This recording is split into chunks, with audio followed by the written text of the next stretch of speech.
In the heart of Florence, a city of unparalleled beauty and brutal rivalries, a mind was born that would defy the boundaries of its own time. This was an era of profound change, where art, science, and philosophy collided in a burst of creative energy. But even in this age of giants, one man stood alone, a visionary whose imagination soared far beyond the world he inhabited. He was Leonardo da Vinci. He was more than an artist. He was a master of a dozen disciplines, a painter who saw the beauty of the human soul, an engineer who dreamed of flying machines, an anatomist who charted the hidden workings of the body. He filled countless notebooks with inventions and observations that would take centuries to be fully understood. His art was a window into the divine, and his science was a key to unlocking the future. This is the story of Leonardo's genius, a journey into the life and mind of the ultimate Renaissance man, whose boundless curiosity and masterpieces changed our world forever. In the mid-15th century, a city-state of unparalleled beauty and brutal political rivalries was beginning to redefine the very meaning of human potential. This was Florence, the heart of the Italian Renaissance. It was a place where art, commerce, and science were not seen as separate disciplines, but as threads in a single vibrant tapestry. Against a backdrop of magnificent new architecture and a surge of intellectual ferment, a genius was born who would not only embody this new era, but would push its boundaries in ways no one could have imagined. The story begins in 1452, not in the bustling city center, but in the quiet, rolling hills of Vinci, a small town a short distance from Florence. There, a notary named Ser Piero da Vinci fathered an illegitimate child with a peasant woman named Caterina. That child was Leonardo. His early life was simple and unburdened by formal schooling, a circumstance that, far from hindering him, allowed his natural gifts to blossom. Untethered by classical curriculum, Leonardo became a self-taught, insatiable observer of the natural world. He spent his days exploring the fields and rivers, sketching the flight of birds, the intricate structure of flowers, and the patterns of water as it flowed over rocks. This boundless curiosity was not just a hobby. It was the foundation of his genius, the unwavering belief that every phenomenon in the world held a secret worth unlocking. As a young teenager, his exceptional artistic talent was impossible to ignore. His father, recognizing this gift, sent him to Florence around 1466 to become an apprentice in the workshop of Andrea del Verrocchio. Verrocchio's workshop was the epicenter of the Florentine art world, a vibrant and dynamic hub of creation that was far more than a simple painting studio. It was a university of the arts, where young apprentices learned not only to paint, but also to sculpt to cast, bronze to engrave, to work with gold, and to master the mechanics of building complex devices like fountains and siege engines. For the young Leonardo, a boy with an innate fascination for how things worked, this environment was a paradise.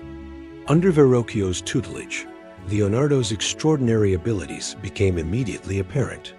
He mastered the technical skills of drawing and painting with a speed and precision that astonished his master and his fellow apprentices. He learned how to mix pigments, prepare wood panels, and apply the intricate layers of tempera paint. But unlike his peers, Leonardo's mind was always working beyond the confines of the canvas. He was fascinated by the physics of light, the anatomy of the human form, and the geometry that underpinned all of art. His meticulous attention to detail and his revolutionary approach to capturing light and shadow, known as sfumato, would eventually become his trademark. The famous legend of the angel he painted in Verrocchio's masterpiece, The Baptism of Christ, tells of his superior skill. The angel was so beautifully and lifelike that it is said Verrocchio, in a fit of humility, declared he would never paint again. It was during this period that Leonardo began a habit that would define his life's work, the relentless filling of his notebooks. He began to record everything he saw and thought in a unique and personal mirror script, writing from right to left, so that his thoughts could only be read with a mirror. These notebooks were not just for art. They were his private universe. He filled the pages with sketches of human muscle and bone, diagrams for flying machines and intricate mechanical devices, and detailed observations on geology, botany, and the flow of water. To Leonardo, the world was a machine, a system of interconnected parts, and he was determined to understand every gear and every lever. The apprenticeship taught him the craft of an artist, but his notebooks show us the birth of the Renaissance. Man, mind that refused to be contained by a single discipline. By the time he was in his late 20s, Leonardo had become a master in his own right, officially joining the Guild of St. Luke in 1472. But his time in Verrocchio's workshop, while formative, was coming to an end. Florence, with its intense focus on pure art, was no longer enough to satisfy his burgeoning, multifaceted genius. He saw himself as more than a painter. He was a problem solver, an engineer, and an inventor. He was ready to leave the intellectual incubator of Florence for a new city, one where his unique blend of art and science would be more highly valued. With his notebooks brimming with ideas for machines, weapons, and grand projects, he set his sights on Milan, where a powerful duke was looking for men who could not only create beauty, but also design fortifications and solve complex engineering problems. The young apprentice had outgrown his master, and a new, extraordinary chapter was about to begin. Driven by an ambition that transcended the confines of Florentine art, Leonardo da Vinci journeyed to Milan around 1482, seeking the patronage of Duke Ludovico Sforza. His letter to the Duke is one of the most remarkable documents of the Renaissance, a testament to his singular vision. In it, he didn't pitch himself as a painter, but as a military engineer, a designer of weapons, and a master of all manner of machinery. "I can construct bridges," he wrote, "and I can make covered chariots, safe and unassailable, which will enter among the enemy with their artillery." Only at the end of this astonishing list did he add, almost as an afterthought, that he could also paint. The Duke, intrigued by this polymath, took him on, and in Milan, Leonardo's mind would find the freedom to truly flourish without limits. His time in Milan, spanning nearly 2 decades, was a period of immense creative output, a whirlwind of artistic masterpieces and scientific inquiry.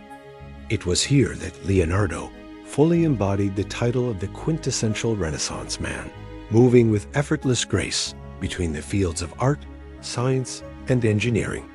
The workshop he established in the Sforza court was a hub of activity, a place where he would not only paint portraits, but also design hydraulic systems for the city and develop new, more efficient forms of weaponry. It was during this period that he created 2 of his most iconic and revolutionary works of art, pieces that would captivate and mystify the world for centuries. The first was The Last Supper, painted on a wall in the refectory of the Santa Maria del Grazie monastery. Leonardo eschewed the traditional, static portrayal of the scene, choosing instead to capture the dramatic, emotionally charged moment when Jesus announces that one of his apostles will betray him. The painting is a masterpiece of psychological depth, with each apostle's unique reaction, from shock to grief to accusation, perfectly rendered. However, in his quest to create a more vibrant painting, Leonardo experimented with an oil-based paint on a dry plaster wall instead of the traditional fresco method. Tragically, this innovation would prove to be a flaw, as the paint began to flake and deteriorate almost immediately, a testament to his genius for both art and scientific experimentation. The second masterpiece, the world's most famous painting, the Mona Lisa, was also begun during this period. It is a work of unparalleled psychological depth, a portrait that seems to breathe with life. Leonardo's use of sfumato, a technique of blurring the lines and colors to create a soft, hazy atmosphere, gives the subject a haunting, almost mystical quality. But the true genius lies in the enigmatic smile, a smile that seems to shift and change depending on where you look, a subtle expression that has fueled endless speculation about the woman's identity and state of mind. It is a painting that perfectly encapsulates Leonardo's belief that art should not just depict a person, but reveal their inner life and soul. Yet, as spectacular as his art was, it was in his notebooks that Leonardo's genius truly exploded without constraint.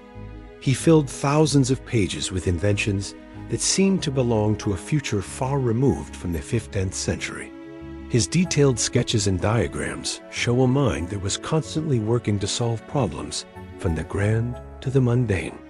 He designed flying machines, creating ornithopters with flapping wings and a detailed parachute, meticulously studying the flight of birds to understand the principles of aerodynamics.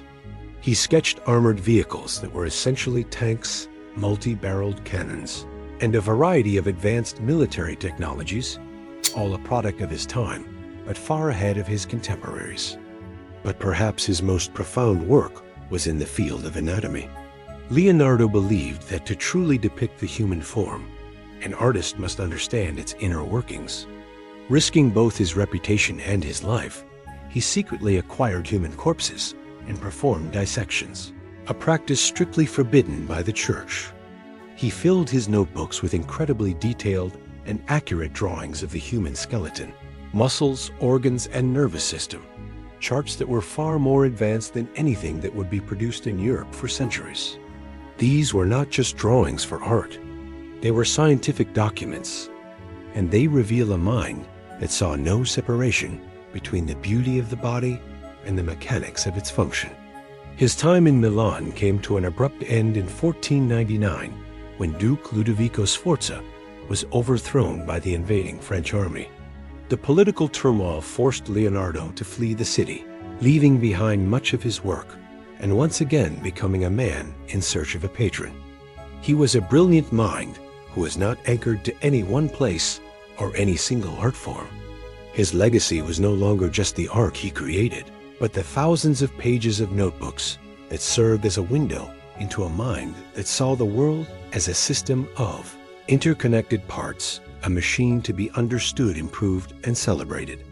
He was a man who lived centuries ahead of his time, and the world was only just beginning to catch up. The fall of the Sforza dynasty forced Leonardo to become a wandering master once again. For nearly 2 decades, he traveled across Italy, a restless genius in search of a stable home and a patron who could match his boundless ambition. He worked briefly as a military engineer for the notorious Cesare Borgia, creating maps and designing fortifications with the same meticulous detail he applied to his art. He returned to Florence and worked on ambitious but ultimately unfinished projects, including a great battle fresco that was meant to rival the work of his younger, more formidable rival, Michelangelo. He was a man out of step with his time, a visionary whose projects were often too grand or too complex for his patrons to fully appreciate or complete. Yet, throughout this period of travel and tumult, he kept one project consistently by his side, the Mona Lisa. He began the portrait in Florence, but he was so captivated by it that he never considered it truly finished. The painting became his most personal possession, a work of art that was also a deep scientific study of light, shadow, and human expression. He carried it with him for the rest of his life, a testament to his belief that art was an endless process of discovery and perfection. The enigmatic smile of the Mona Lisa was not just the result of a painting technique. It was the reflection of Leonardo's endless quest to capture the uncapturable. The final peaceful chapter of his life began in 1516 when he was invited by the young and art-loving King of France, Francis I, to join his court. The king provided Leonardo with a residence at the magnificent Château du Clos-Luz, a small palace near the royal court. For the first time in his life, Leonardo was not just an artist or an engineer. He was an honored elder statesman, given the prestigious title of premier painter, engineer, and architect of the king. He was free from the constant pressures of commissions and could devote his final years to his intellectual passions, sharing his wisdom with the young king, who revered him as a living legend. Leonardo spent his last 3 years in France in a state of tranquil contemplation, his health failing, but his mind still sharp. He organized his notebooks, advised the king on architectural projects, and continued his detailed anatomical studies. On May 2, 1519, he passed away, allegedly in the arms of King Francis I, a fittingly symbolic end for a man whose genius had transcended borders and captured the hearts of the powerful. But the true tragedy of Leonardo's life came after his death. His vast collection of notebooks, filled with thousands of pages of his revolutionary ideas, were not published. Instead, they were scattered among his friends and heirs, many of them lost, sold off, or simply forgotten for centuries. The world, which was just beginning to catch up to the art of the Renaissance, had no access to his most brilliant, futuristic thoughts. His designs for flying machines, his advanced understanding of human anatomy, his profound insights into mechanics and hydraulics, all of it remained locked away in his private mirror script, a treasure trove of knowledge that was denied to humanity for over 200 years. The legacy of Leonardo da Vinci is therefore a haunting and profound one. It is a legacy not just of art, but of a boundless and insatiable curiosity that refused to be contained. He saw no division between the art of painting and the science of anatomy, between the beauty of a sculpture and the engineering of a machine. He was a scientist who painted, an engineer who sculpted, and a philosopher who saw the universe as a puzzle to be solved.